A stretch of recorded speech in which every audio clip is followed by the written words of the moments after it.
Hi, I'm Luke McIntosh, creator of becomeabassist.com, and in this lesson you're going to learn 4 methods for learning your fretboard faster.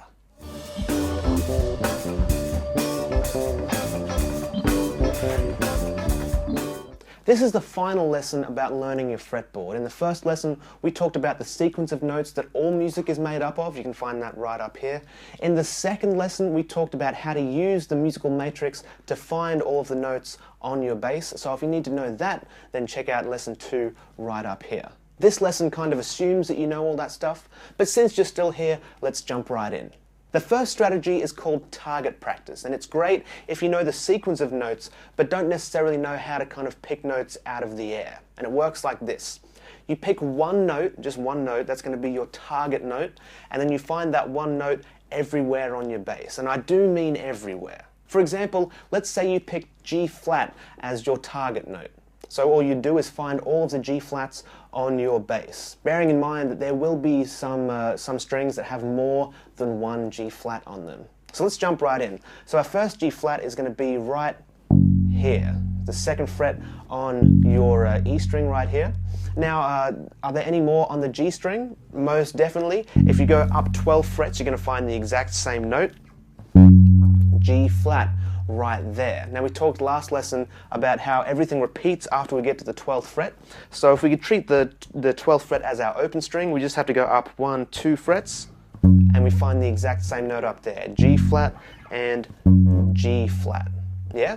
Another kind of trick for learning your fretboard a little bit quicker is to use the kind of fretboard geometry that's built into your bass. For example, if you find this G flat right here, you can find the exact same note an octave above if you go 2 strings across and then 2 frets in this direction. So you're going 2 strings and then 2 frets. G flat, G flat. Now what about your A string? Are there any G flats on the A string? Definitely, there's one right here. Now there's a bunch of ways you could kind of come to this note right here. You could say that, okay, if this is our G flat here, we can go up to this string and then down 1, 2, 3, 4, 5 frets, and that's our G flat there. From here you can also use the exact same trick to find the G flat an octave above. So we go from this note, 2 strings, 1, 2, and then 2 frets, 1, 2. Yeah, G flat up there as well. So if you know the E and the A string pretty well, you also know the G and the D string pretty well by default, because same note there, same notes all the way up. Now let's find the rest of our G flats. Now we had a G flat right here, so that means that we can also find, if we go 1, 2 and then 1, 2 frets, another G flat right there. Yeah? We can also find the octave of this one right here up here. So we've got the 9th fret here, and oh, I don't even know what this fret is. What's it? 15, 17, 19, 21. 21st fret on the A string right there. Yeah, so G flat, up 12 frets from here. Or you can think from here, go to this string, 1, 2, 3, 4, 5, right there. Now, is that all of our G flats? On this bass, it is. I don't have an extra G flat on the G string right here, but if you had a 23 fret or a 24 fret bass, you'd have an extra G flat right on that G string right there. See how when you do this, you start seeing patterns and shapes, and you start learning all about the fretboard geometry. You really start seeing how everything relates to each other rather than thinking about the notes in isolation. This is one of the big benefits of using this method to learn your fretboard quicker. Now you can also play with different ways of finding all the notes. You can go string by string, so you might find all the G flats, for example, on the E string, then on the A string, then on the D string, and then on the G string. And then if we had that one up there, we'd have that as well. Or you can go kind of progressively up. So go finding all the G flats. Are there any in the 1st fret? No. Are there any in the 2nd fret? Yes. That one there. Are there any on the 3rd fret anywhere? No. On the 4th fret are there? Yes. On the D string. And then you go up progressively like that.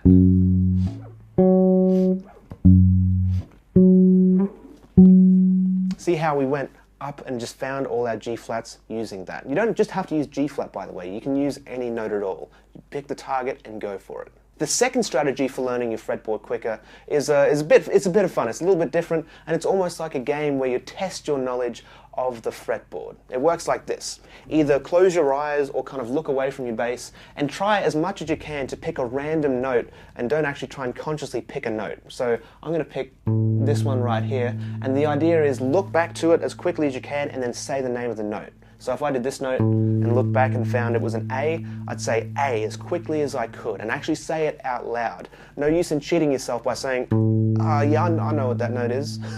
You actually have to say the name of the note out loud as quickly as you can. Now if it has both names, if it could be a sharp or a flat, then say both names. For example, if I went down here, I'd say G sharp and A flat. This will really help solidify not just every note, but every version of every note, which is super, super useful. The third way of accelerating the learning of your fretboard is a little bit different, and it's a little bit trickier. It's a bit of a mind bender. So what you're going to do is just pick a number between 1 and however many frets you have on your bass. So in this case I've got 21, so I'd pick any number between 1 and 21, and then I'd go through and figure out all the notes in that one fret. Yeah, so for example, just say I said the 4th fret. Yeah, so I'd go to the 4th fret right here, and I'd say the names of all these notes out loud as I was playing them from the E to the G string. So I'd start off here, I'd say G sharp, I'd say C sharp, F sharp, and B. Yeah? Now on that 4th fret, we can also use flats, right? We don't want to always just favor sharps or always favor flats. We want to do both. So you can start off with flats and then go to sharps. So you might go G sharp, C sharp, F sharp, B, A flat, D flat, G flat, B right there. Do you see how that works? You don't want to favor either flats or sharps, because then you're kind of locked into that and it's going to be problematic for you later on down the road. This method is really helpful for seeing the relationship between a bunch of notes, and it's also very useful if you want to start playing positionally, because you get to know the names of the notes in one position. The final strategy I want to show you is a lot of fun. It's great if you know the shape of some melodies or bass lines or scales or anything at all, but you don't necessarily know the names of the notes that you're playing. Yeah, so it's great. So if you know a ton of bass lines but don't know what notes you're playing, you can learn the notes you're playing as well as learn the fretboard as well. So you can do this with absolutely anything. It can be a melody, a bass line, a riff, something improvised. I'm just going to use the melody to Twinkle Twinkle Little Star because it's nice and easy. And once again, all we're going to do is play that melody and say the names of the notes as we play them. So for Twinkle Twinkle, you'd do something like this. I'm going to start on G for this one. So I'd go G, G, D, D, E, E, D, C, C, B, B, A, G. Now you can sing it in tune if you want. You don't necessarily have to.